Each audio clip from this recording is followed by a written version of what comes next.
All right, team. Welcome to the webinar. Thanks everyone for joining. I thought it was timely to quickly run through best practices to improve the return on investment for your solar power system. So all the important things to consider when installing a commercial solar system. So the uptake of solar month on month has continued to grow across Australia. So we just thought we'd try and educate a little more to provide a bit more of a service for everyone out there looking at the metrics for solar at the moment. So again, thank you everyone for joining. Hope you get a bit of value out of it. A quick insight into Spinifex Energy. I founded this company in 2018. The goal at the time and the goal today is to optimize and improve or save money for businesses across the eastern states of Australia on their electricity spend. So we've all seen the cost of power over the last 5 years creep up and up and up, and we've sort of come to a point in the market where it's levelised at the moment, but we are approximately sitting 100% above where the market was, say 3 to 4 years ago. So cost of power is relevant, it's expensive, and we've been trying as hard as we can to try and improve that position for people. So our experience, we started out as purely a solar company, operating from the tip of Cairns all the way down to the bottom of Vic and across to the Northern Territory. All of our solar systems that are out in the market come with an industry-leading guarantee on the generation. So we back our designs, we back our installation, and happy to guarantee what we say they're going to produce. We've got a national vendor network, so we can operate across the country. And most recently, we've added energy brokerage to our service offerings to better help our commercial clients with all of their energy needs. So anything from power factor correction, strategic energy brokerage in the form of supply contracts via competitive tendering, and the full scope of energy efficiency. Things that we can help with. Our experience ranges from a solar perspective, anything from your single floor tilt slab industrial buildings to your high-rise apartment buildings, office buildings, and everything in between. And we operate in the industrial, commercial, agriculture, manufacturing, and hospitality spaces. And as I said before, we've operated far into the north of Queensland and far down south into the New South and Victorian markets. Clients ranging from your local businesses to your national clients. So let's just dig straight into this. See a couple more of you joining. So welcome to everyone who's here today. And so I'll just kick it off from the pre-planning stage. So I'll try and go through the entire process of first meet for a solar system, pre-planning, then you move on to what paperwork do you need to get into place before anything kicks off, safety components, both for the installers on site and for your employees and staff. We go into some finer points of your rooftop design. So how are you going to maximise the roof space that you've got, and what's going to give you the best return on your investment, as well as improve the longevity of your solar system. Inverter and hardware placement. So there's often, depending on the size of the system, quite a bit of hardware that's got to be placed near the switchboard or at least in the property somewhere. So we go through a little bit around what that equipment is and where it should go, and things to consider. Forecasting savings and the data involved in providing those forecastings. Warranties and guarantees. So what's warranted, what's guaranteed when it comes to a solar installation, and then post-installation follow-ups. All right, pre-planning. So don't rely on estimates, use data. What that means from our perspective is we do a fair bit of work in the initial stages, sourcing as much data as we can, predominantly interval data, a record of 5-minute intervals of energy consumption from a site. over the last 365 days. So that gives us a fairly accurate view of what that site has consumed with regard to electricity, when that's being drawn from the grid, for how long and how much.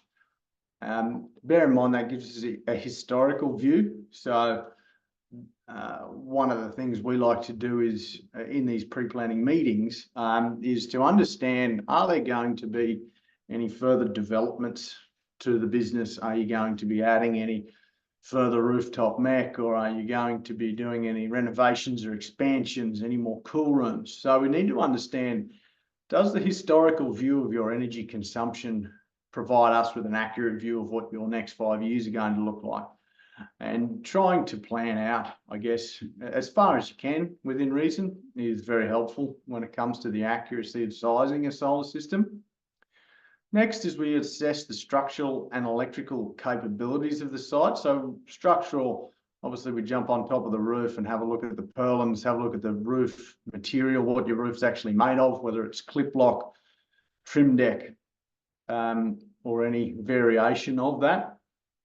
Whether your purlins and your beams are wood or steel, the age of the building, and before we go anywhere with any installation work, we get a structural engineer involved in any case. But it's good to understand, roughly speaking, yes, I think we can load this roof up fairly well. So we'll start the estimates of a system of this size based on what we think we can get up there. And then the electrical capabilities, have a bit of a look at the switchboard, your main switchboard, to see what size cables are coming in, the transformer, whether it's a pad mounted or a pole mounted transformer out in the street, what size is it, and what size solar system do we think we can get on the roof. Obviously taking all this information down whilst we're there to hand on to the engineers once we move on to the next stages anyway.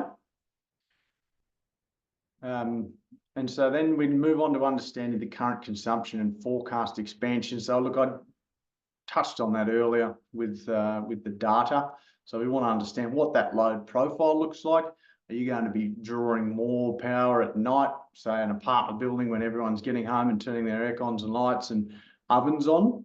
Or is it more of a business hours operation where you're going to be, everyone's arriving at the office at 7 to 9 o'clock in the morning and leaving at 4 to 6 in the evening? So those sorts of things are good for us to understand. Pre-planning should also involve discussing the logistics of getting a solar system onto the roof and what that looks like in terms of how many vehicles are we going to have on site, how many men, for how long, and what area of the property will we need to take up when we're putting pallets of panels on the ground or vehicles or cranes to get things on the roof. So we always like to go through the logistics of the work that we do so everyone can understand in these early stages if it's going to cause too much disruption, or if, when we're quoting, do we need to factor in some after hours work to make sure that we can work in and around your business.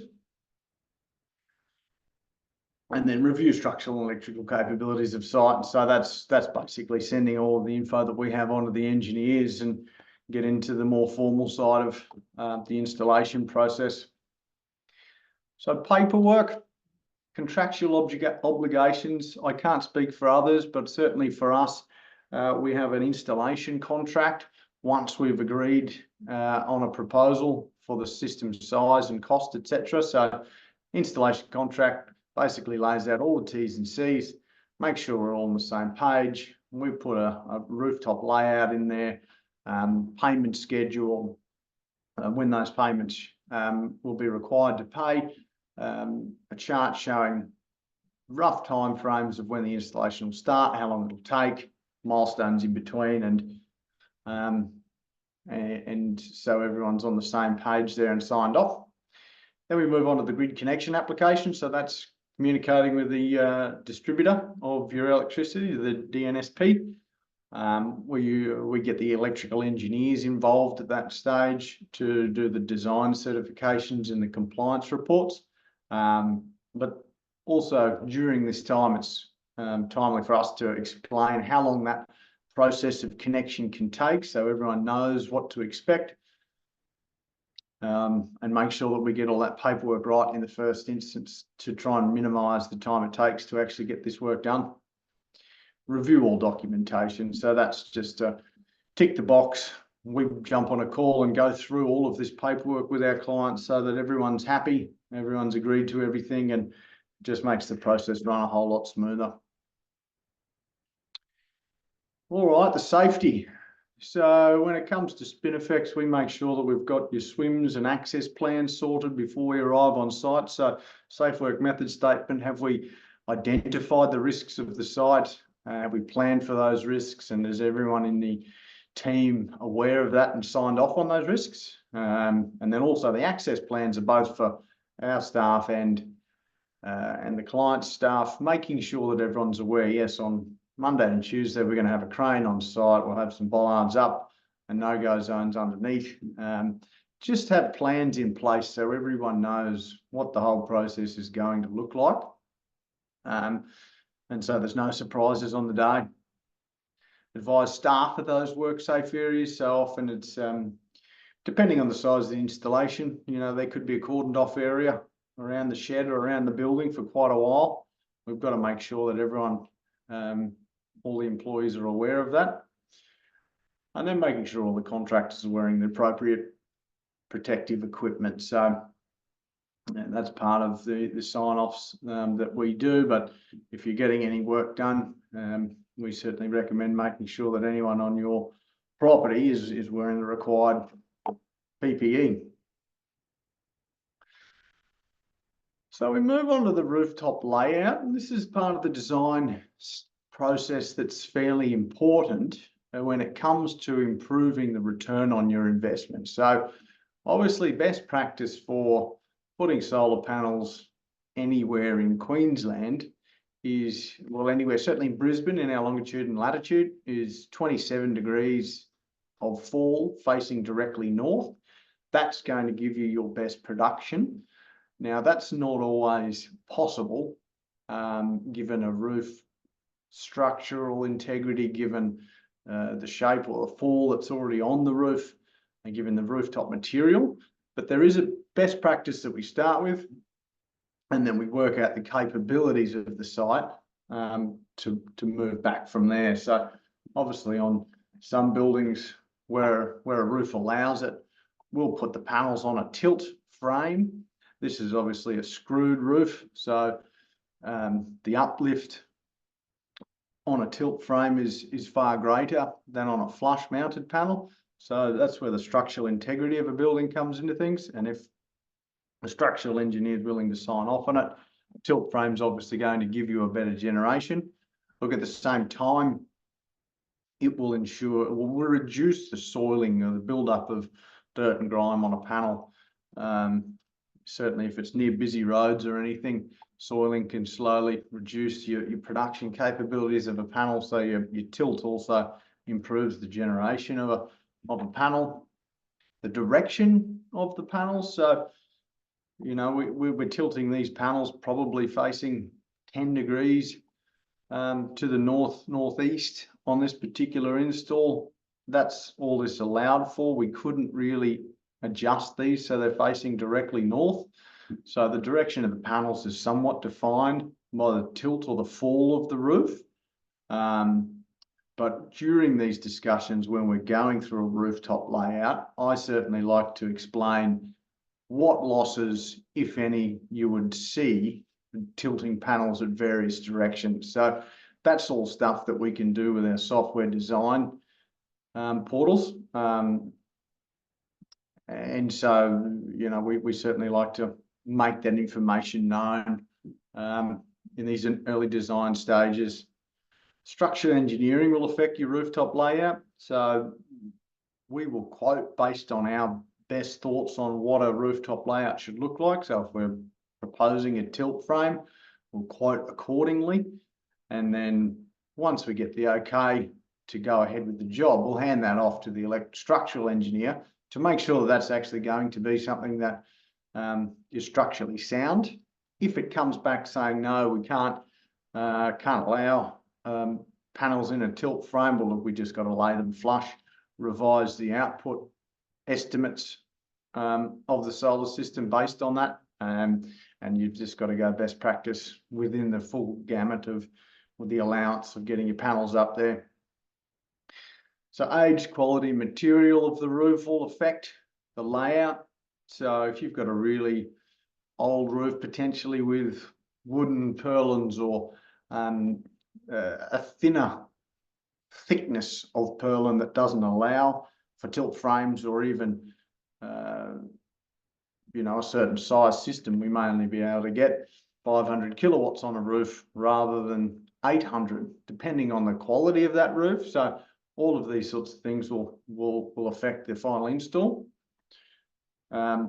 Rooftop layout, finally, get a photo record of the roof before install. Obviously, we always do before we get up on a roof, but probably recommend either get a drone or get some photos for yourself, just so you've got your own record of the roof before anything happens. That just means everyone's on the same page if anything happens to the roof structure during the course of install. Hardware placement. So things to consider: site safety, access for maintenance. So site safety, basically, this is what a 100 kilowatt system would look like. We've got an inverter and a solar switchboard. So there is some hardware that needs to be placed somewhere near or somewhere in your building, preferably as close as we can get it to the main switchboard.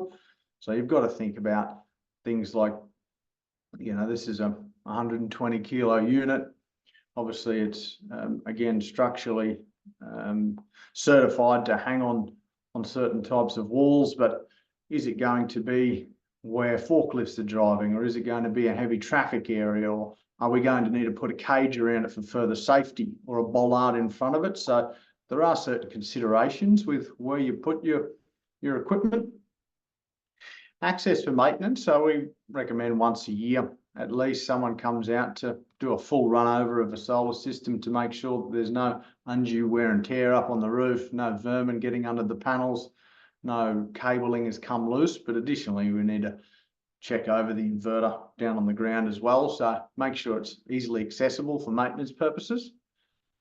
Minimizing losses and cooling. So when we're placing this hardware, I did mention we want to put the inverter and the solar distribution board as close as we can to the main switchboard. The longer the cables, the more losses you will experience. Obviously, the electrical engineers will help us design the system to minimize that, but it's always the case, the longer the cable, the more potential for losses you're going to have. So where possible, we want to try and minimize that, just as a best practice. And then cooling, depending on the placement of the inverter, if it's in an enclosed room, we'd recommend ventilation, either with ceiling fans or exhaust fans, or an air conditioner is even better where possible, depending on the size of the room and how hot that room will get. Most of our inverters, where possible, are placed inside a property somewhere, and usually in an open area. They've all got their internal fans, but a hot inverter will limit the production capabilities based on the heat, and it will slow itself down and won't produce as much. So it's always best to consider cooling of the inverter during these initial planning stages. Electricity supply contracts. We obviously get the interval data either from your current electricity retailer or from the distributor like Energex up here in Queensland. But also we want to know what you're currently paying for electricity, dollars or cents per kilowatt hour, for the next number of years that your supply contract is for. But also we want an estimate of what that looks like for the next 5 to 10 years as well. So forecasting that will also give us a much more accurate view on when your solar system will technically pay for itself and what your returns will be over a 5, 10, 15 and 20-year window. So that's something Spinifex can do right from the get-go. We can go out and get you your supply contract for the next 3 to 5 years, lock that in for you. We've got firm rates. We also know what the market's doing, so we can estimate what it's going to look like. It's a little harder in that 5 to 10 year window, but we can estimate whether the market's going to stay flat, go up, and we can do some modeling based on that as well. So we can see what different scenarios look like. 9 times out of 10 in this current climate, however, your solar system has paid for itself within that 4 to 6 year window anyway. And finally, you need to advise your retailer of a new solar system. So if you do have electricity supply contract that was signed up a year or two ago, you would have ticked a box saying, no, we don't have any solar. So there wouldn't be an associated feed-in tariff with your supply contract. You'll need to advise the retailer of any new solar system so that any excess energy that gets fed back into the grid, you're actually receiving that feed-in tariff. All the warranty information, so warranties and guarantees. You've obviously got a whole lot of equipment. So you've got your solar panels, your racking, holding the panels to the roof, cabling, conduit, inverter, energy meter, solar distribution board. So there's quite a lot of gear that will come with some sort of warranty. So all of that, from a Spinifex perspective, we hand all that information over in a handover package so that you've got it all in one document, or at least in a Dropbox file that you can download and save somewhere. But it's always good to have that information on file and understand what those warranties are. We're pretty upfront and clear about the equipment that we use, what those warranties are before we install them, so that you can actually make your educated decision on which system you're wanting to install with all of this information front of mind. And then the workmanship warranty, of course, is what's covered under the actual installation work that we do. So that's in addition to the warranties that are on all of your equipment.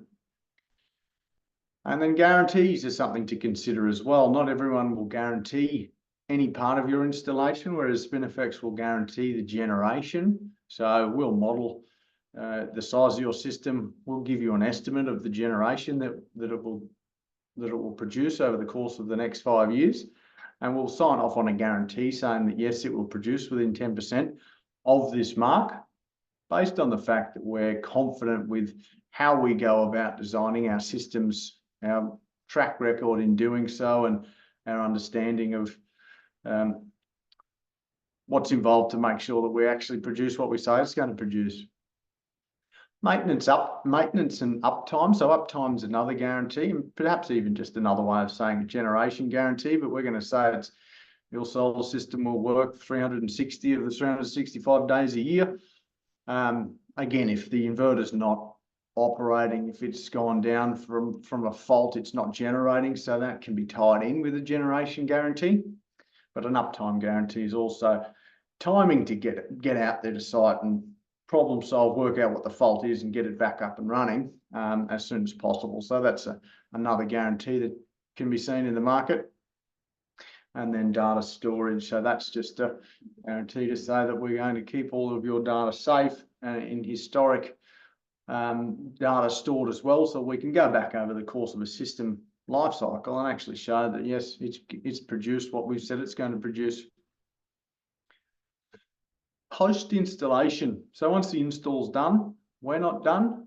We like to do the full monitoring handover. So making sure that you as the client have got a dashboard showing what your system's producing, what your building's consuming, model that against what we said it would do originally. But for the most part, you want to have a clear view of any particular day, so you can jump on and say, yeah, yep, our solar system's working. Oh, look, we're consuming more than we're producing, and perhaps we can look at an expansion of a solar system or even battery storage. So monitoring handover is very important, making sure that you've got an understanding of how that portal works.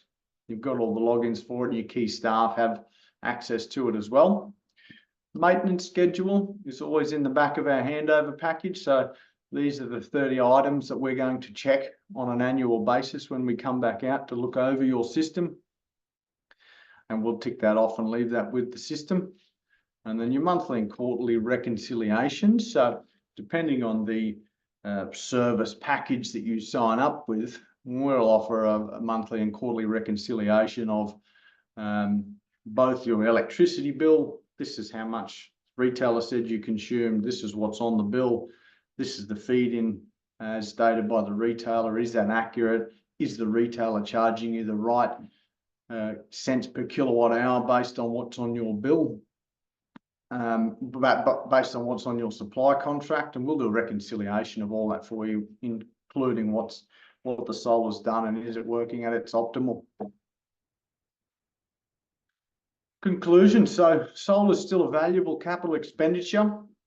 Look, the increasing cost of electricity at the moment has meant that the return on investment of a solar system, even though we've been seeing we've got reducing government incentives for solar. They reduce December 31st every year, and we'll keep doing so for the next 7 years until they're completely gone. So the rebate you would have got, let's just assume we were looking at a 100 kilowatt system, that rebate reduces by approximately $5,000 every year. So presumably your payback period or your return on investment would be getting further away. But with the nature of the market, the electricity market at the moment, it means the payback period has actually been pretty steady, even though we've been having these reductions in government incentive payments. So, you know, a payback of 4 to 6 years, depending on the size of the system, is sort of where we're sitting at the moment. And that's still a fairly valuable capital expenditure for most businesses. Hopefully this has been some valuable information, and this checklist will save you from any traps, or making sure that you're completely aware of what you're installing on your roof, what it's going to save you, and whether it's been a worthwhile investment. Thanks for everyone for joining. Love chatting to you all. Next webinar for next month, we'll be looking into the technological advances in batteries for 2024. So every year we sort of look at what technology is available now, what's on the horizon, where we thought it would be in 2024, what types of technologies are available, whether that be lithium, lead acid, flow batteries, or anything in between, and what tech will come with some of this, these batteries, and what can we expect in the future. So that should be an interesting topic for everyone, hopefully, and love to see you all join on that one in the coming month.